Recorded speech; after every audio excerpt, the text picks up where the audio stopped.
علي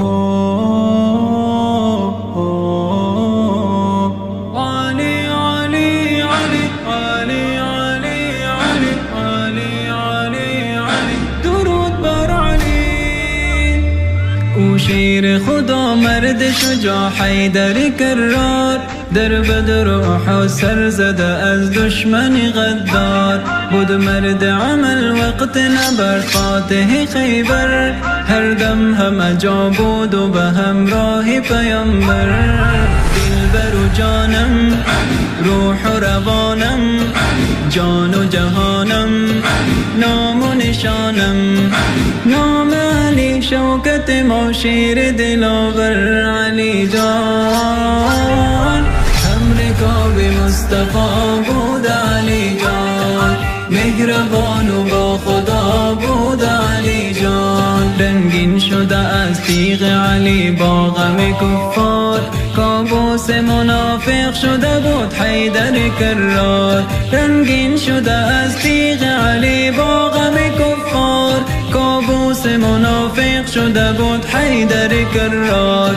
در وقت نیاز تیغ علی قاضی میدان، رازیز علی گشت بدان خالق یزدان. سید و سالار، زاهد و دیندار، شیر وفادار، فاتح و سردار، فخر جهان عزت ما هیبت ما بود علی جان. دوست داری مجتبی بود علی جان، با وقار و با خدا بود علی جان. آن شاه نجف رونق دیوان پیامبر، داماد پیامبر شد و مهمان پیامبر. آن شاه نجف رونق دیوان پیامبر، داماد پیامبر شد و مهمان پیامبر. اندر شب هجرت بمان جای نبی جان، در کودکی هم بود و به همراه نبی جان.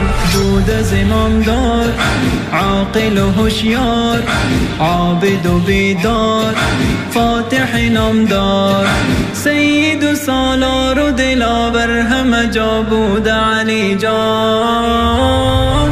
راهنمای دین ما بود علی جان، متقی و با خدا بود علی جان. در بدر و حنین خیبر و آن لحظه احزاب، کافر ز خم تیغ علی خفته به مرداب.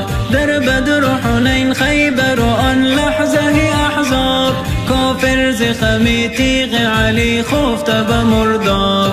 شمشیر علی فاتح دلهای جهان شد، با تیغ علی هیبت اسلام عیان شد. شیر دلاور، سید و سرور، فاتح خیبر، دوست پیامبر.